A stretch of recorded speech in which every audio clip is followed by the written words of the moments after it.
What is the biggest mistake a CLAT PG aspirant can make? Just one mistake. करीबन last year 16,000 students sat for the exam और 25 NLUs में there are just 1,589 seats. मतलब सिर्फ 9.3 का ratio है कि बच्चा सिलेक्ट होता है.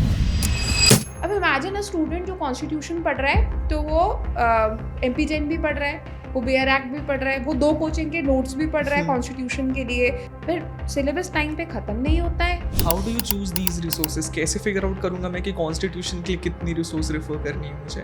वेटेज सबसे बड़ा इंपॉर्टेंट Yes. है. अब स्टूडेंट पता है गलती क्या करता है. पर्सनल एक्सपीरियंस बहुत बुरा था CLAT PG को लेके मेरा, बिकॉज केस लॉ के नोट्स लाना तो is like toughest thing in the world. बहुत सारे बच्चे तो ये भी मिस्टेक करते हैं कि इस चक्कर में CLAT PG ड्रॉप कर देते हैं.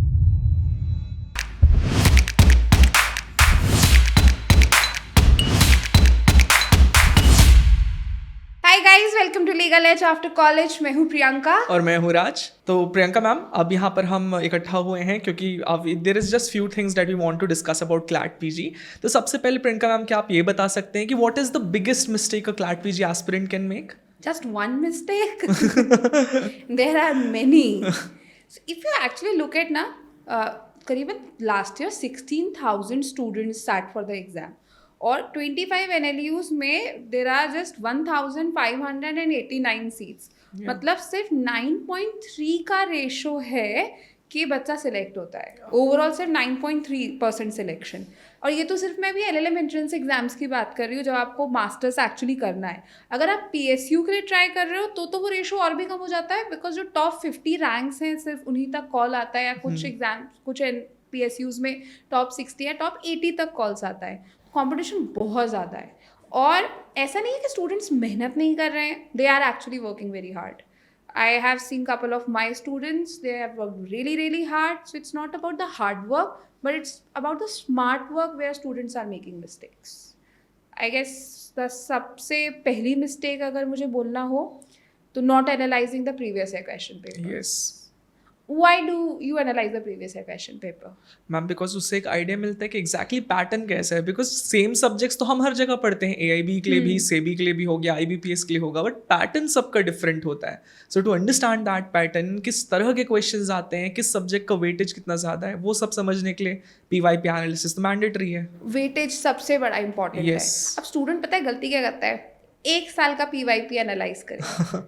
1 साल के PYP पे आप कैसे जनरलाइज कर सकते हो कि इस सब्जेक्ट का इतना ही वेटेज है. Exactly, yeah. आपको एटलीस्ट लास्ट 3 इयर्स के पेपर्स को एनालाइज करना ज़रूरी है कि 2023 में जो पेपर आया था वही उसमें फॉर एन एग्जांपल कॉन्स्टिट्यूशन का वेटेज कितना था, 2024 में जो पेपर आया था उसमें कितना था, 2025 में जो पेपर आया था उसमें कितना था, ताकि आप एक पैटर्न समझ पाओ कि अच्छा इस सब्जेक्ट का कॉन्जिक्यूटिवली हर 3 साल में इतना वेटेज है तो इस साल में इतने क्वेश्चंस तो आएंगे ही आएंगे. Yes. तो मुझे इसलिए कौन से सब्जेक्ट्स को पहले पढ़ना है. मैं हमेशा मेरे स्टूडेंट्स को एडवाइस करती हूँ कि make 3 kind of clusters.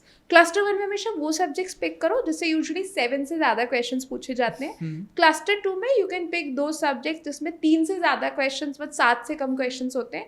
And cluster 3 में पिक 2 सब्जेक्ट जिससे सिर्फ 1, 2 या फिर 3 क्वेश्चंस होते हैं. So that you can prioritize cluster 1, then cluster 2, then cluster 3. That seems very efficient actually. Actually very efficient, क्योंकि ये जो एकदम आंख बंद करके ब्लाइंड तरीके से प्रिपरेशन करनी है ना, उसका फिर रिजल्ट भी कि बस कॉन्स्टिट्यूशन उठाया, पढ़ने लग गए एंड ये नहीं सोचा कि उससे क्वेश्चंस कैसे आ सकते हैं, कितने आ सकते हैं. ट्रू. तो सबसे पहला biggest mistake is not analysing the previous year question paper.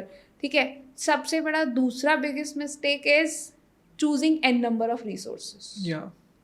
पता नहीं क्यों यार राज, पता है बच्चों को ना ये है कि ये सफिशिएंट नहीं होगा, मैं ये भी खत्म कर लेता हूँ, मैं भी ये भी खत्म कर लेता हूँ, जितना पढ़ लेंगे उतना बेहतर है. हाँ, उनको ऐसा लगता है जितना पढ़ लेंगे उतना बेहतर है. अब इमेजिन अ स्टूडेंट जो कॉन्स्टिट्यूशन पढ़ रहा है तो वो MPGen भी पढ़ रहा है, वो BR Act भी पढ़ रहा है, वो 2 कोचिंग के नोट्स भी पढ़ रहा है कॉन्स्टिट्यूशन के लिए, फिर वो AKGen की दुक्की भी पढ़ रहा है. अभी एक कॉन्स्टिट्यूशन के लिए 5 resources. These 5 resources would take 2 to 3 months to get finished. Yeah, definitely. ये मतलब जुडिशरी की प्रिपरेशन के लिए ठीक है. हाँ. ये सिविल सर्विसेज की प्रिपरेशन के लिए भी ठीक है. बट जिस लेवल का कॉन्स्टिट्यूशन CLAT PG में पूछा जाता है और जितने क्वेश्चंस आ रहे हैं उसके लिए 5 रिसोर्सेज ज़रूरी नहीं है. मतलब these 5 resources will take n number of days कि आप उसे ख़त्म कर पाओगे। फिर सिलेबस टाइम पे ख़त्म नहीं होता है, टाइम पे ख़त्म नहीं होता है तो टाइम पे रिवाइज नहीं होता है, पूरा रिविजन नहीं हो पाता है, कहीं की तो प्रैक्टिस ही नहीं हो पाती है। Yeah. तो choosing resource is a very very tricky area. तो ma'am how do you choose these resources? कैसे फिगर आउट करूंगा मैं कि कॉन्स्टिट्यूशन के लिए कितनी रिसोर्स रेफर करनी है मुझे?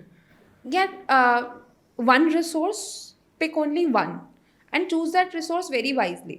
अब जिस तरह के क्वेश्चंस क्लैट पीजी में आते हैं, बुक्स पे जाना, बहुत हैवी डॉक्यूमेंट्रीज पे कमेंट्रीज पे जाना would not make any sense, Yeah. Right? आपके लिए बेयर एक्ट सफिशिएंट है, उसके अलावा आपके पास एक कोई और रिसोर्स सफिशिएंट है।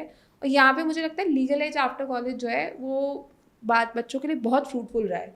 मतलब जितने भी हमने AIRs दिए हैं, last year AIR 1 elite PG का Wow. दिया है, तो RSMs were more than sufficient for students, जो हमारा रैंकर स्टडी मटेरियल है। क्योंकि हमारा रैंकर स्टडी मटेरियल ना लास्ट 5 ईयर्स के क्वेश्चन पेपर्स को ध्यान में रख के ही बनाया गया है कि वो टॉपिक्स जो ज़्यादा पूछे जाते हैं उन पे हमने डिटेल डिस्कशन किया है, और वो जो टॉपिक्स बहुत कम पूछे जाते हैं, नहीं पूछे गए हैं, उन्हें भी डिस्कस किया है, but in a summary form, ताकि स्टूडेंट बहुत ज़्यादा टाइम जो है अपना रिसोर्सेज कवर करने में वेस्ट नहीं करे। तो बहुत बेस्ट चीज़ है, मतलब प्रीवियस ईयर पेपर के एनालिसिस वाले सारे टॉपिक्स भी मिल जाएंगे एंड मल्टीपल रिसोर्स भी नहीं देखने मिलेगा। And not just this, the problem is जहाँ स्टूडेंट सबसे ज़्यादा फंसता है case laws. Exactly. Personal experience बहुत बुरा था क्लैट पीजी को लेके मेरा, बिकॉज केस लॉ के नोट्स लाना तो is like toughest thing in the world. What would did you prefer case laws prepare करने के लिए? भाई केस लॉस प्रेफर करने के लिए तो मैं तो वही करता था कि जजमेंट्स उठाओ जो बार एंड बेंच की लाइव लॉ पे आ रही हैं, उनका एक्चुअल जजमेंट उठाओ, देन खुद समराइज करो। तो it was a multi step process जो आपको खुद करना पड़ता था, बहुत टाइम लगता था खुद से फिगर आउट करना कि कौन से जजमेंट इंपॉर्टेंट हो सकते हैं, कौन से नहीं। बहुत ज़्यादा दिक्कत वाली काम है। मतलब जो रिसोर्स और जो टाइम आप लगा सकते हो प्रॉपरली चीज़ों को स्टडी करने में, वो सिर्फ आपकी नोट्स मेकिंग में चली जाती है। मतलब पहला तो जजमेंट्स चूज करना डिफिकल्ट है। एग्जैक्टली, हाँ। फिर on an average a judgment would be of how many pages? On an average it will be like 200 to 300 pages. Oh God, मतलब some judgments are like 50 pages. Yes. Some judgments are like 30 pages. Some Yeah. judgment can go up to 200 pages. Exactly. मतलब like if you are referring to any landmark judgments तो फिर वो तो बहुत लंबी जाती ही हैं। अब उसके बाद में दिक्कत ये भी यार, बच्चा कॉलेज के साथ प्रिपेयर कर रहा है, कहीं बच्चों की इंटर्नशिप्स चल रही है, some are working professionals.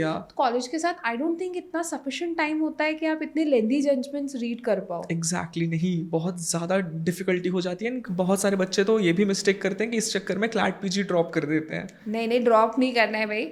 So what we are doing Raj is कि on an average there are 15-16 judgments which are important. अब हम कैसे आइडेंटिफाई करते हैं? सो कोई ऐसा जजमेंट है जिसपे एक important question of law discuss हुआ है, कोई राइट्स डिस्कस हुआ है, सुप्रीम कोर्ट ने गाइडलाइंस लेड डाउन करी है, 3 जजमेंट से ऊपर का कोई डिसीजन है, तो उसके अलावा कोई कंट्रोवर्शियल डिसीजन है, तो कोई रिपीटेड लैंडमार्क जजमेंट को साइट किया है, किसी लेजिस्लेशन को जो है अनकॉन्स्टिट्यूशनल किया है, कुछ नया लाने की बात की है। So those judgments are very very important, specifically important question of law. तो there are on an average 15-16 judgments. हम 15-16 जजमेंट्स की एक कंपाइल्ड PDF बनाते हैं, जहाँ हम जजमेंट का नाम, जजेस जो थे वो, facts in detail, provisions involve, जो इंपॉर्टेंट इश्यूज थे सुप्रीम कोर्ट के सामने वो, एंड उसके बाद मेन डिसीजन, और डिसीजन के बाद का रीज़न। तो वो पूरा एक कंपाइल्ड PDF हर मंथ का हम हमारे स्टूडेंट्स को प्रोवाइड करते हैं। And not just for this year, 2025 में भी जो टॉप 50 जजमेंट्स हैं, 2024 में जो टॉप 50 जजमेंट्स हैं, सारे जो आपके लॉज हैं, important laws, constitutional, criminal laws, environment law, public international law, family law, हर सब्जेक्ट के landmark judgments and total 100 landmark judgments in one liner, ये सभी डाउनलोडेबल PDF फॉर्मेट में हम हमारे स्टूडेंट्स को देते हैं। बहुत अच्छी बात है ma'am. And apart from that I just had one another question कि यूजुअली जैसे हम बनाते हैं अपने खुद के नोट्स केस लॉस को रिलेटेड, तो वो बहुत ज़्यादा लेंदी हो जाते हैं। तो can you throw some light कि आप जो ये कह रहे हो कि हम आप जो है इश्यूज डिस्कस करते हो, फैक्ट्स डिस्कस करते हो, तो ये अमूमन जो है एक जजमेंट आप कितने पेजेस में डील कर लेते हो? सो ये टोटल 15 जजमेंट्स जो है दैट विल रफली around cover between 25 to 30 pages. So hardly एक जजमेंट 1.5 से लेकर 2 पेज में मैम, तो ये तो बहुत ईज पड़ गई बच्चों के लिए। बहुत ईज है ये। जो मैंने अपने आवर्स एंड आवर्स वेस्ट किए हैं भाई, LAC के पास आता तो it would have been so much easier for me. And not just this, कई बार ना बच्चों को लास्ट मोमेंट के रिवीजन पे ना वन लाइनर में भी जजमेंट्स चाहिए होते हैं, मतलब Yeah. सिर्फ जजमेंट एंड जजमेंट हाँ. में मेन क्या हुआ था. Yeah. तो we are providing that for 100 most important landmark judgments के लिए. और सिर्फ ये भी नहीं, बहुत सारे बच्चों को जजमेंट समझने में भी डिफिकल्टी होती है. So on every Saturday we have a class exclusively for case laws. अरे भाई, ये तो बहुत सॉर्टेड चीज़ है फिर. यस, उसमें लैंडमार्क एंड करंट दोनों जजमेंट्स कवर होते हैं. तो जजमेंट्स को लेके जो रिसोर्सेज हैं वहाँ भी सब सॉल्व हो गया. नॉट जस्ट दिस, आपके स्टडी मटेरियल को लेके भी जो रिसोर्सेज है वो भी सॉल्व हो गया. स्टडी मटेरियल के साथ साथ आपकी उसके अलावा जब भी बच्चों को एड ऑन लगता है कि इंपॉर्टेंट सेक्शन पे कोई मटेरियल हो तो वी प्रोवाइड दैट ऑल्सो. ये तो बहुत सॉर्टेड चीज़ है फिर. अब देखो, तीसरी मिस्टेक मैं बताती हूँ जो सबसे ज़्यादा बच्चे करते हैं. अब बच्चों ने मान के चलो PYQ एनालिसिस कर लिया, सब्जेक्ट्स को भी समझ लिया, रिसोर्सेज भी सही चूज़ किए, रिसोर्सेज से पढ़ भी लिया, रिविजन नहीं करते हैं. Yeah. उन्हें लगता है एक बार ना सब्जेक्ट पढ़ के हो गया, एक बार पढ़ लिया मतलब याद रह जाएगा. मतलब शायद मैं पब्लिक इंटरनेशनल लॉ, जूरिस्प्रूडेंस बार बार पढ़ा चुकी हूँ, बट मुझे भी अगर अभी क्लास लेने पड़ जाए ना तो even I study. You have to do multiple revisions so that you can remember it in exam. And student do not revise it often. तो यहाँ पे सबसे अच्छी चीज़ क्या है कि हम रिविजन भी हमारी क्लासेस में ही करते हैं. बहुत सही है फिर तो. हम रिविजन 3 बार करते हैं. एक बार सिलेबस खत्म करते हैं, दूसरी बार हम रिविजन करते हैं, फिर तीसरी बार हम मैराथन सेशंस में भी बच्चों का रिविजन करवाते हैं. तो मतलब आपको खुद से रिवाइज करने की भी जरूरत की कम ही पड़ेगी, टीचर्स ही आपको पूरा रिवाइज कर दे रहे हैं. वो भी Yes. आपके एग्जामिनेशन से 3 बार पहले, मतलब 3 Yes. बार रिवीजन ऑलरेडी हो जाता है. Yes. और उसके साथ साथ केस लॉस भी सारे कवर हो जाते हैं, बिल्कुल. रिसेंट भी, लैंडमार्क भी. बिल्कुल बिल्कुल. And not just this, lot many students struggle in practice. बच्चे मॉक्स नहीं देते हैं, बच्चे प्रैक्टिस नहीं करते हैं, पढ़ लेते हैं, पर प्रैक्टिस नहीं करेंगे ना तो गलतियाँ नहीं समझ में आएंगी. तो हम हमारे स्टूडेंट्स को प्रैक्टिस करवाने के लिए हर सब्जेक्ट का सेक्शनल टेस्ट भी देते हैं, प्रैक्टिस शीट्स भी देते हैं. For every subject we have 2 to 3 practice sheets. हर प्रैक्टिस शीट्स में ऑन एन एवरेज 50 क्वेश्चंस हैं. तो सेक्शनल टेस्ट में किसी सब्जेक्ट को लेकर 100 क्वेश्चंस हैं, शीट्स में कम से कम टोटल 150 क्वेश्चंस हैं. We have a practice mode exclusively for our student, जहाँ वो अपने एग्जाम का नाम डाल के, सब्जेक्ट डाल के उस सब्जेक्ट पे n number of questions practice कर सकते हैं. And this time we have 70 mocks just Wow. For CLAT PG and ALET PG. Wow. So फंडा सिंपल सा है. टीचर्स ने क्लास में कोई सब्जेक्ट पढ़ाया, आपने उसके लैंडमार्क जजमेंट्स भी कवर कर लिए टीचर्स के थ्रू, एंड उसका आपने प्रैक्टिस शीट दिया, and once you are done with these things you can go and attempt your mocks. Definitely. Mocks के रिगार्डिंग में एक सबसे बड़ी गलती जो स्टूडेंट करता है ना, वो मॉक्स देने के बाद उसे एनालाइज नहीं करता है. जब तक आप एनालाइज नहीं करोगे ना, और पता है वो एनालिसिस में भी ना बच्चे बहुत नंबर्स में एनालिसिस करते हैं. कितने क्वेश्चंस अटेम्प्ट किए, कितने सही गए, कितने गलत, दैट्स इट. भाई जो कितने क्वेश्चंस गलत गए हैं उनमें से कौन से टॉपिक्स गलत गए हैं, जो अटेम्प्ट नहीं किया उसमें कौन सा टॉपिक अटेम्प्ट नहीं किया है, आप उसे मेंटेन करो एक नोटबुक में, ताकि आपको ऑल 70 मार्क्स में पता हो कि ये एक ऐसा टॉपिक है जो या तो मैंने फ्रीक्वेंटली गलत मार्क किया है या जो फ्रीक्वेंटली मैंने मार्क नहीं किया है. तो तुम्हें पता होगा कि दीज टॉपिक्स नीड रिविजन. और अगर किसी सब्जेक्ट से ही बहुत ज़्यादा टॉपिक आ रहे हैं तो that subject specifically need revision और प्रैक्टिस. या make sense. And I think we do provide analysis in classes. Yes. तो हमारी फैकल्टी स्टूडेंट्स के साथ खुद जो है एनालिसिस करती है. So in short, the mistakes which student does is not analyzing the previous year question papers, not choosing resources wisely, choosing multiple resources in fact, not revising the subject couple of times, not practicing enough, और if practicing, not analyzing their mistakes practice के time पे. तो ये कुछ ऐसी mistakes हैं जो hard work के बाद भी आपको वो उस टॉप रैंक्स तक नहीं पहुंचने दे सकते हैं. तो आप इन तीनों मिस्टेक्स को सेम पैडेस्टल पे रखोगे? आप मानते हो कि इनमें से कोई एक बहुत ज़्यादा बड़ी मिस्टेक है, या इनमें से कोई मिस्टेक है जिनका क्वांटम लो है, या तीनों सेम लेवल की मिस्टेक्स हैं? I guess all the mistakes are the same level because each and every mistake improves. अगर आप हर मिस्टेक पे काम करते हो तो हर मिस्टेक आपको इम्प्रूव करती है और आपको आपकी रैंक की तरफ पहुंचाती है. Yes, exactly. यस. तो ये गलतियां तो मत करना, है ना. तो अगर तुम लोग previous year question paper analyse नहीं करे हो तो कर लो. Right? Choose your resources very wisely.